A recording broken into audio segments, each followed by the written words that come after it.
to St. Isaac Jogues and our second day of preparation for the feast of the Sacred Heart of Jesus. Today, I focus on the revelations of our Lord made to St. Margaret Mary. Jesus instructed Margaret Mary to spread the news of his revelations and to spread devotion to his Sacred Heart.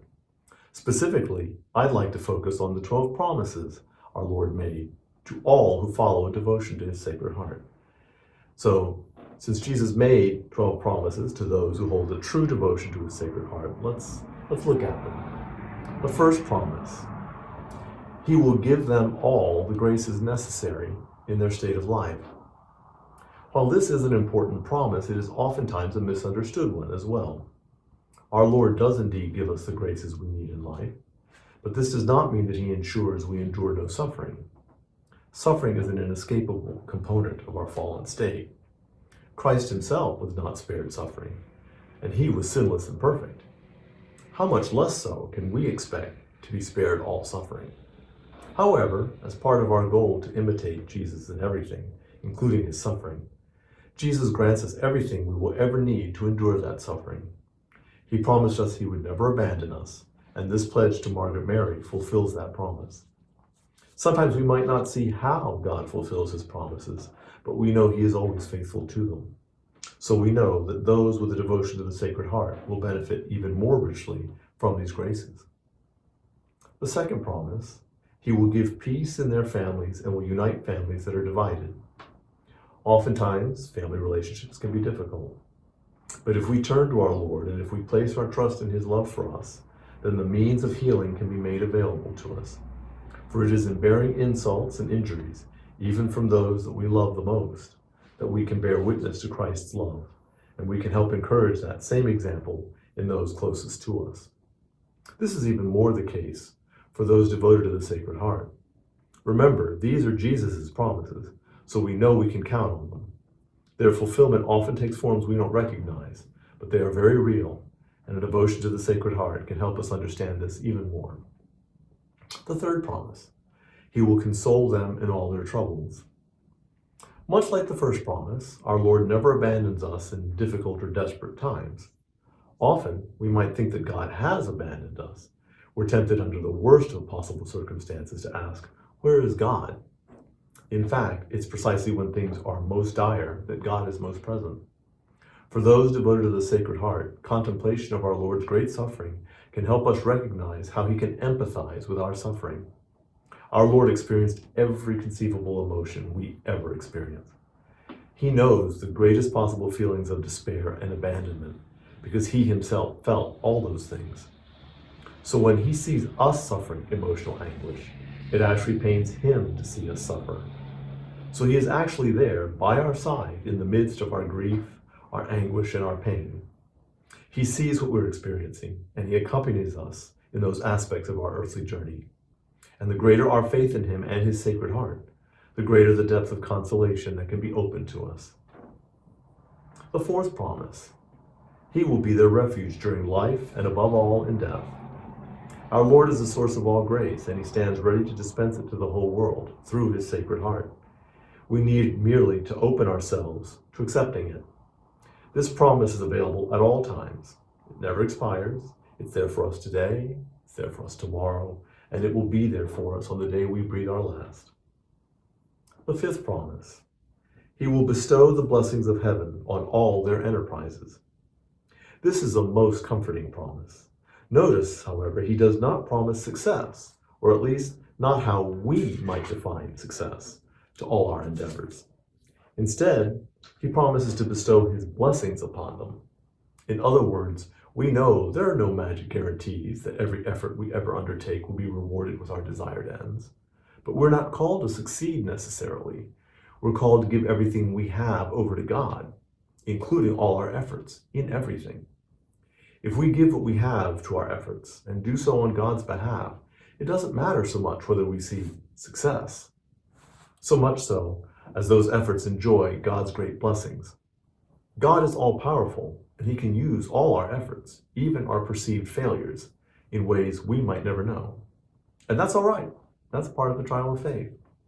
Can we give our best, never living to see all the fruits born of our efforts? Can we trust God to do the rest? for those with a devotion to the Sacred Heart, we'll be able to recognize these blessings even more clearly and acknowledge the hidden blessings we sometimes cannot readily see. The sixth promise: sinners shall find in his heart the source and infinite ocean of mercy. The Christian message has always boiled down to this simple premise: man is sinful, but God's love is greater than the force of all human sins throughout all history and into the future combined. Out of God's great and infinite love comes his desire to bring us all to him, to enjoy the indescribable bliss of eternity with him in heaven. All we have to do is open ourselves to his love and mercy. A devotion to the Sacred Heart is a powerful way to do so. The seventh promise: tepid souls shall become fervent. This promise actually has two subparts. First, it applies to any of tepid faith who turn to our Lord's Sacred Heart. Some of you might remember from this past Sunday's homily the story from the Gospel of the man who said to Jesus, "Lord, I do believe. Help my unbelief." None of us is ever immune to moments or episodes of doubt. Some, however, are more beset by doubt than others. Jesus knows this, of course, so he offers us graces to make us grow more deeply in our faith, to allow us to overcome our doubts more securely. The second part of this promise applies to all of those of weak or even no faith. Devotion to our Lord's Sacred Heart will release even more graces upon mankind, and the power of those graces will move even more hearts to seek refuge in God, his love and great mercy. So when we, who have deep faith, exert our devotion on behalf of those lacking in such faith, we actually serve as vehicles of God's graces for those in even greater need of them. The eighth promise: fervent souls shall rise quickly to great perfection. Even the most holy person has room to grow in holiness. We never exhaust our need to become closer to God. Thus, through devotion to the Sacred Heart, our Lord makes his graces available even more abundantly to us in order to grow ever in holiness and perfection.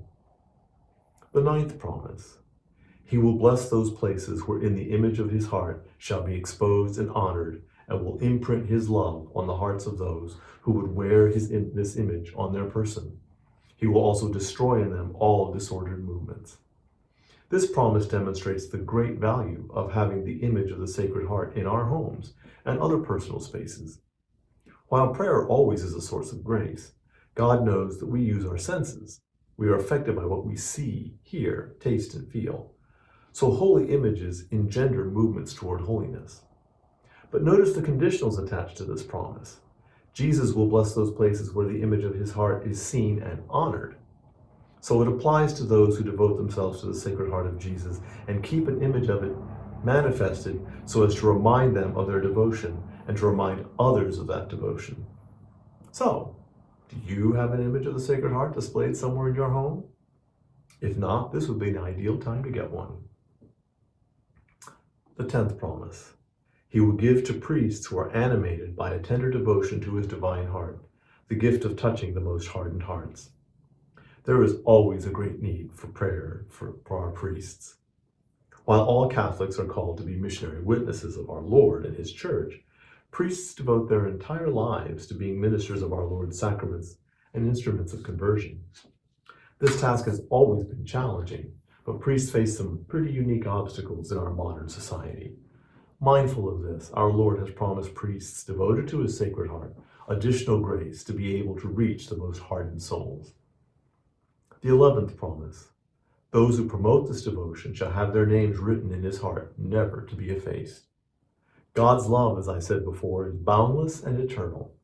Thus, there is nothing any of us can ever do to cause God to stop loving us. Even if we decide to hate God, he will always love us. And there is an especially wonderful experience of God's love that awaits all who devote themselves fully to accepting it via devotion to the Sacred Heart. Finally, the 12th and the greatest promise: he promises us in the excessive mercy of his heart that his all-powerful love will grant to all those who communicate, which means to receive Holy Communion, on the first Friday in 9 consecutive months, the grace of final penitence. They will not die in his disgrace, nor without receiving their sacraments. His divine heart shall be their safe refuge in this last moment. Just as our Lord has accompanied us throughout our daily lives, through every twist and turn in our lives. So he will be there at the end of our lives to accompany us on the last leg of our journey. How wonderful it is that by this First Friday devotion, we can know of Jesus' promise to ensure that we leave this earth surrounded by the grace of the sacraments. These are the 12 promises that Jesus made to St. Margaret Mary for all those who honor the Sacred Heart. These promises offer so many graces, and this is a perfect time to take the next step in your love for the Sacred Heart.